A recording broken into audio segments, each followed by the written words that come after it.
Welcome back खवातीन वज़ात। एक interesting segment हम आपके पास लेके आए हैं। माँ बनना एक औरत की ज़िंदगी का सबसे खूबसूरत मगर सबसे डिमांडिंग मरहला भी होता है। बच्चे की पैदाइश के बाद सिर्फ ज़िंदगी की रूटीन तब्दील नहीं होती बल्कि जिस्मानी और जहनी तौर पर भी औरत एक बड़ी तब्दीली से गुजरती है। ऐसे में पोस्टमार्टम वर्कआउट यानी डिलीवरी के बाद की वर्जिश सिर्फ वज़न कम करने का नाम नहीं बल्कि जिस्म को दोबारा मजबूत बनाने, हार्मोन्स को मुतवाजन रखने और जहनी दबाव कम करने और खुद एतमादी बहाल करने का एक अहम ज़रिया बन सकती है। लेकिन सवाल ये है कि क्या डिलीवरी के बाद वर्जिश कब स्टार्ट की जाए, कौन सी जो एक्सरसाइज है वो महफूज है, वो कौन सी गलतियाँ हैं जो नई माएँ अक्सर कर बैठती हैं। और आज हम इन्हीं तमाम तर पहलुओं पर तफसील से बात करेंगे। बिल्कुल जी, और इन्हीं पर बात करने के लिए विनिश ज़फ़ीर साहिबा ने हमें ज्वाइन कर लिया। Thank you so much Vinish for your time. और मुझे आज का टॉपिक वैसे ही बहुत पसंद आया क्योंकि इस चीज़ की बहुत ज़रूरत है शायद अब, क्योंकि हमें देखने वाले हर तरह के लोग हैं और मैं चाहती हूँ कि सबके लिए ये इन्फॉर्मेशन होनी चाहिए। सबसे पहले तो हम यहीं से स्टार्ट करेंगे कि पोस्टमार्टम वर्कआउट होता क्या, आप इसको आसान अल्फाज में देखने वालों के लिए भी बताएं और कौन कौन सी एक्सरसाइज ज़रूरी होती है। ठीक है, पोस्टमार्टम वर्कआउट जो है ना वो डिलीवरी के बाद जो फीमेल्स वर्कआउट स्टार्ट करती हैं उसको हम पोस्टमार्टम वर्कआउट कहते हैं। ठीक है, अब ये वर्कआउट जो है ये डिपेंड करता है कि डिलीवरी की टाइप क्या है, क्या नॉर्मल डिलीवरी हुई है या सी सेक्शन हुआ है या और भी कोई कॉम्प्लिकेशंस हैं जो फीमेल जो है वो सफ़र कर रही हैं। तो जो वर्कआउट प्लान होता है वो उसके अकॉर्डिंग होता है। अगर नॉर्मल डिलीवरी हुई है, जब भी क्लियरेंस देंगे उनके डॉक्टर तो हम उनको वर्कआउट स्टार्ट करवा सकते हैं, लेकिन उनके जो एब्डोमिनल मसल्स जो वीक हुए हैं उनकी स्ट्रेंथनिंग से हम शुरू करेंगे। ठीक है, इसके बाद सी सेक्शन का जो फेज़ आता है उसमें एक फीमेल की बॉडी पे एक प्रॉपर कट लगा है। ठीक है, उसकी रिकवरी बहुत ज़्यादा ज़रूरी है। उसकी रिकवरी के लिए आपकी न्यूट्रिशन बहुत ज़्यादा ज़रूरी है। ठीक है, आपका जो वर्कआउट है वो डिपेंड करता है कि किस तरह स्लो हमने उसको लेकर चलना है। जब फीमेल की डिलीवरी होती है, सी सेक्शन होता है, उसके बाद आई थिंक एक गायनाकोलॉजिस्ट को उनको रिकमेंड करना चाहिए कि आप कीगल एक्सरसाइजेज करें, आप बेली ब्रीदिंग करें, ताकि थोड़े बहुत आपके जो एब्डोमिनल मसल्स हैं वो इंगेज रहें। ठीक है, लेकिन मोस्टली फीमेल्स क्या गलती करती हैं कि वो यूट्यूब से देखती हैं कि 10 दिन में हमने पेट कम करना है। ठीक है, 10 दिन में हम इस तरह वजन कम करेंगे, तो वो उसी गलती के नतीजे में अपने एब्डोमिनल मसल्स को और ज़्यादा वीक कर लेती हैं, जिसके नतीजे में वो सारी ज़िंदगी फिर उनका जो बेली होता है वो लटका रहता है। वो उसी मुश्किलात में रहती हैं कि किस तरीके से हम अपनी बेली को कम करें। और मुझे इस ट्रेंड के हवाले से भी विनीश बताइएगा कि पोस्टमार्टम वर्कआउट का ट्रेंड है या नहीं है, या आहिस्ता आहिस्ता शुरू हो रहा है, क्योंकि हम अक्सर देखते हैं कि इस तरफ तो बिल्कुल ख़वातीन का रुझान नहीं जाता। देखें, जो बाहर के ममालिक हैं ना उनमें तो ड्यूरिंग प्रेगनेंसी भी फीमेल्स जो हैं वो वर्कआउट करती हैं। अक्सर आप वीडियोस देखते होंगे सोशल मीडिया पे। और पोस्टमार्टम जो वर्कआउट है वो फीमेल जो पाकिस्तान है वो फीमेल में ट्रेंड नहीं है। ठीक है, वो किस वजह से नहीं है कि उनको जो अपने एंसेस्टर्स हैं या जो हमारे बूढ़े हैं, हाँ वही बताते हैं कि आपकी डिलीवरी हो गई, बस आपने रेस्ट करना है। ठीक है, आपने हिलना जुलना नहीं है, जो कि सबसे ज़्यादा नुकसानदेह है। मैं ये बात आज कहना चाहूँगी कि जब आप मूवमेंट नहीं करते तो आपके मसल्स और ज़्यादा वीक होते हैं। ठीक है, तो आप वो मूवमेंट ना करके अपने मसल्स को और ज़्यादा वीक करें। आई अप्रिशिएट के डॉक्टर्स कहते हैं कि आपका सी सेक्शन हुआ है उसके बाद आप वॉक शुरू करें। ठीक है, लेकिन वॉक के अलावा भी बहुत सी एक्सरसाइजेज है जो उन्हें करनी चाहिए।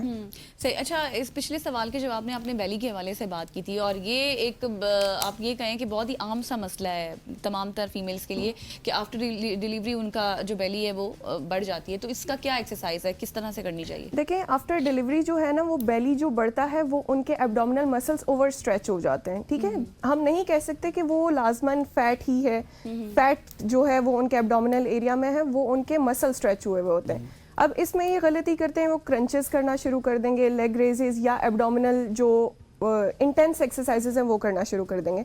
इसमें हमें स्ट्रेंथनिंग एक्सरसाइजेज करनी होती हैं, लाइक कीगल एक्सरसाइजेज होती हैं, बेली ब्रीदिंग होती है।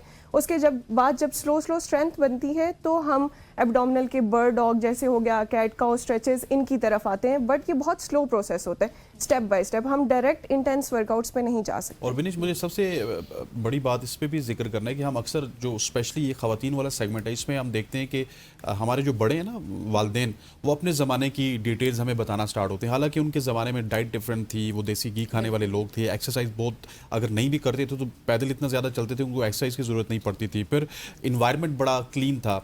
अब इन्वायरमेंट की आप बात कर लें, डाइट की आप बात कर लें, एक्सरसाइज हमारी ज़िंदगी में है नहीं। सो हमें तो मेरा ख्याल है कि एक्सपर्ट्स को भी सुनना चाहिए और अपनी बॉडी की नीड को खुद अंदाज़न हमें कर लेना चाहिए कि हम कहाँ पे स्टैंड कर रहे हैं। देखिए, जो फीमेल्स है ना, मैं ये बात करूँगी कि हम बात करते हैं कि हमने सिर्फ फिजिकली पोस्टपार्टम के बाद चेंज होना है, ठीक है। जो उनकी हार्मोनल फ्लक्चुएशंस हुई हैं, जो उनका माइंडसेट चेंज हुआ है, एक स्ट्रेस लेवल्स इंक्रीज हुए हैं, उनकी स्लीप डिस्टर्ब हुई है, हम उन चीज़ों पे काम नहीं कर रहे। एक फ़ीमेल की जब हमने रिकवरी की बात करनी है तो हमने उसको, सोसाइटी ने प्रेशराइज नहीं करना कि आप जिस हालत में पहले थे बेबी पैदा होने से पहले या शादी के बाद, आप उसी हालत में दोबारा आ जाओ आफ्टर डिलीवरी, ठीक है। एक जो उसकी बॉडी के साथ जो चेंजेस हुए हैं उसको वापस रिकवर होने में स्लो टाइम लगेगा, और ये हर बंदे को, ये हस्बैंड्स को भी अंडरस्टैंड करना चाहिए, ये सोसाइटी को भी, ये इन लॉज को भी ये चीज़ अंडरस्टैंड करनी चाहिए कि ये बहुत ज़्यादा ज़रूरी है कि वो स्लो रिकवरी की तरफ फीमेल्स को लेकर जाए। और अवेयरनेस बहुत ज़्यादा ज़रूरी है कि एक फ़ीमेल जो है वो रिकवर कर रही है तो उसकी न्यूट्रिशन का आप बहुत ज़्यादा ख्याल रखें, क्योंकि जैसे आपने बात की कि आजकल वो ना इन्वायरमेंट है और ना हमारे पास न्यूट्रिशन रिच फूड्स हैं हमारे पास, ठीक है। तो हम जो भी हमारे पास फूड्स हैं उसमें से कोशिश करें कि हम जो मैक्रोज हैं या जो प्रोटीन है उसका इंटेक हम ज़्यादा से ज़्यादा रखें ताकि रिकवरी हो, as compare to panjiri, fats and all that. वो आपके हार्मोन्स की रिकवरी के लिए बेटर है, बट प्रोटीन आपकी जो इंटरनल हीलिंग हो रही है उसके लिए बहुत ज़्यादा ज़रूरी है। अच्छा, एक चीज़ आपने इसमें बताई कि आपका जो एंजाइटी है, डिप्रेशन है, वो भी कम होता है अगर आप पोस्टपार्टम वर्कआउट कर दें। दूसरा आपने ये बताया कि बजाय इसके कि पंजीरी या फिर दीगर अशिया लेने के आप न्यूट्रिशनिस्ट बेस्ड जितनी भी चीज़ें हैं वो लें। Yes. मुझे ये बताइएगा कि आफ्टर डिलीवरी बहुत सारी ख़वातीन को मैंने देखा है कि वो कुछ डेज़ बाद ही अपनी एक्सरसाइज स्टार्ट कर देती हैं। क्या ये ज़रूरी है या फिर आफ्टर 1 मंथ या फिर आफ्टर 40 डेज जिस तरह से होता है? देखिए, अगर सी सेक्शन हुआ है ना तो उसकी रिकवरी के लिए जैसे मैंने पहले कहा था कि कुछ स्ट्रेंथनिंग एक्सरसाइजेज होती हैं जो कि बहुत लो इंटेंसिटी होती हैं, जैसे कीगल्स हो गया, बेली ब्रीदिंग हो गई, ये स्लो हम कर सकते हैं अपने एब्डोमिनल मसल्स को एंगेज करने के लिए, ठीक है। इसके अलावा जब बॉडी हीलिंग फेज में, उस टाइम पे हम इंटेंस वर्कआउट्स नहीं करेंगे, उस टाइम पे हम हैवी वेट लिफ्ट नहीं करेंगे, उस टाइम पे हम एक्सेस कार्डियो नहीं करेंगे, ठीक है। जो कि हम देखते हैं अक्सर यूट्यूब से या कहीं से भी, तो हम स्टार्ट हो जाते हैं कि नहीं। अच्छा, एक और चीज़ है कि कुछ फीमेल्स की ट्रांसफॉर्मेशन जल्दी हो जाती है, क्योंकि उनकी बॉडी डिफरेंटली रिस्पॉन्स करती है। अब एक फीमेल है जिसकी हार्मोनल फ्लक्चुएशन है, एचबी लेवल्स ड्रॉप हुए हैं, स्ट्रेस हाई है, तो उसकी रिस्पॉन्स उस नॉर्मल फीमेल के अकॉर्डिंग नहीं होगा या उससे कंपेयर हम नहीं कर सकते। तो हर पर्सन की जो रिकवरी है वो डिफरेंट है, डिफरेंटली टाइम लेती है। और बहुत सारे लोग जो इंटेंस वर्कआउट की तरफ चले जाते हैं, ख़वातीन की मैं बात कर रहा हूँ कि एकदम से हमने फैट अपना ख़त्म करना है, बेली को अपनी पुरानी पोजीशन पे लेके आना है, और वो इंटेंसिटी हम देखते हैं कि 1 महीने में स्टार्ट हो जाती है।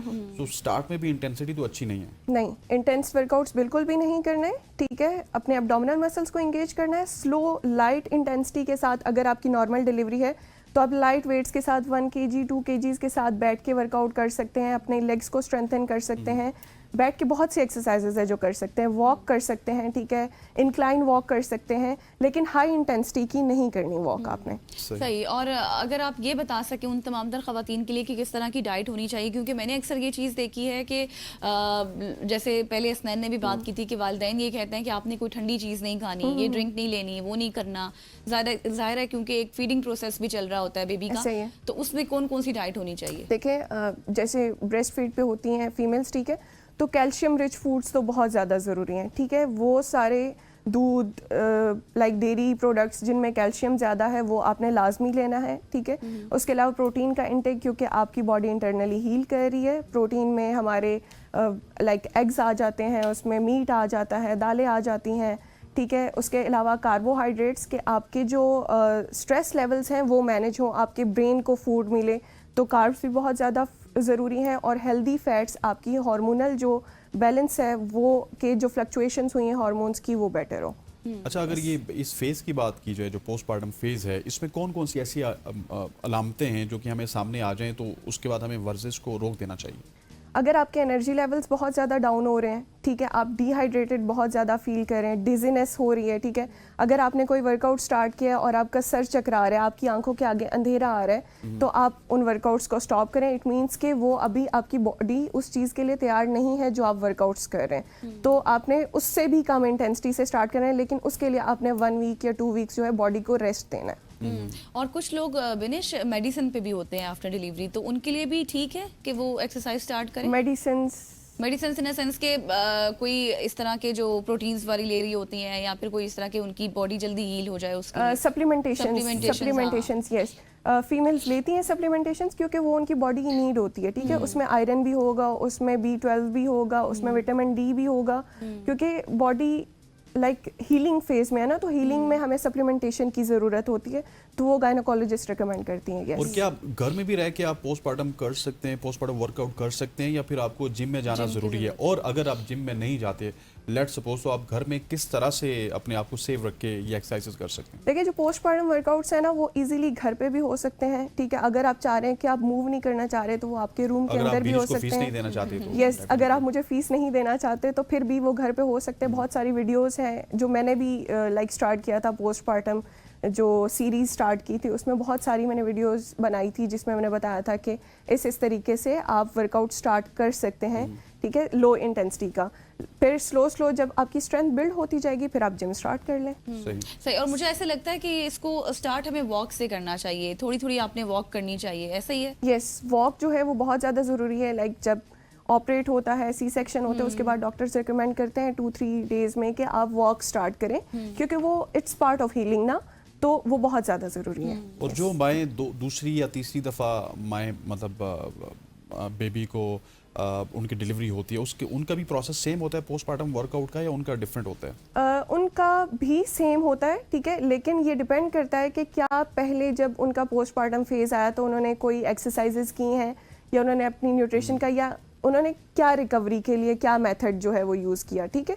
ये डिपेंड करता है बहुत ज़्यादा। अब एक फीमेल है जिसका फर्स्ट सी सेक्शन हुआ, उसके मसल्स वीक हैं, सेकंड सी सेक्शन हुआ और ज़्यादा वीक है, तो जो फर्स्ट सी सेक्शन हुआ, ठीक है, जो फीमेल है जिसका फर्स्ट सी सेक्शन है उसकी रिकवरी, और जिसका थर्ड या फोर्थ सी सेक्शन है उसकी रिकवरी, दोनों की रिकवरी डिफरेंट होगी, ठीक है। वो हम कंपेयर नहीं कर सकते कि अगर उसकी फास्ट हो रही है तो आपकी भी फास्ट होगी।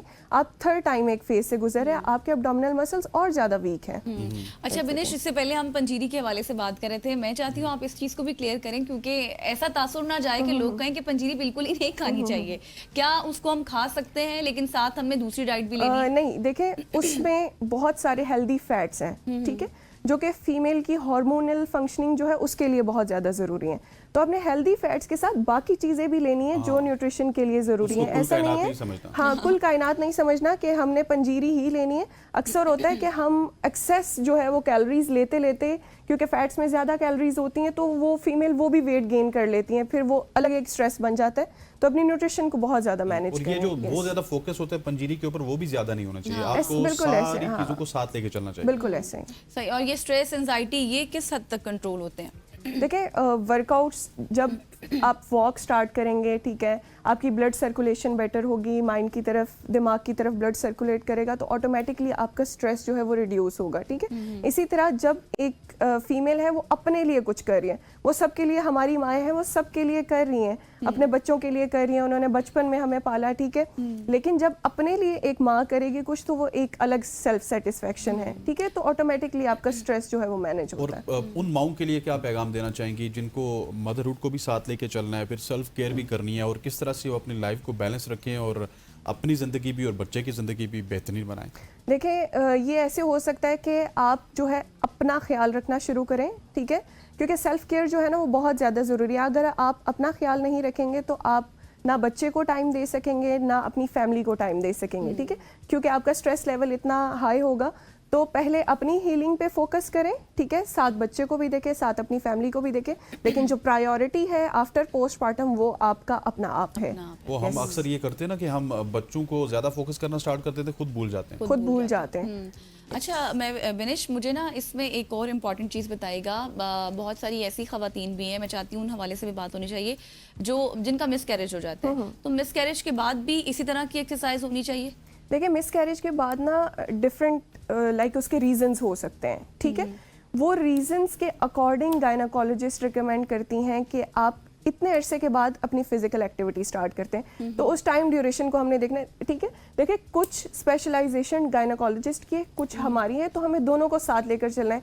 ये नहीं कि हमने सब कुछ खुद ही करना है, तो हम उनका देखेंगे फीडबैक क्या है, फिर उसके अकॉर्डिंग मेडिकल प्रोसेस भी चल रहा यस, होता है मेडिकल ना? प्रोसेस सारी चीज़ें चल रही होती हैं, तो वो हमें देख के फिर करना है। ठीक हो गया बिनिश, आपकी तशरीफ आवरी का बहुत बहुत शुक्रिया। Thank you so much. यानी कि एक तफसीली हमने गुफ्तगू की है इस सेगमेंट में पोस्टमार्टम वर्कआउट के हवाले से। ख़वातीन हज़रात, यहाँ पे वक्त वो चाहते हैं एक शॉर्ट सी कमर्शियल ब्रेक का, ब्रेक लेंगे, वापस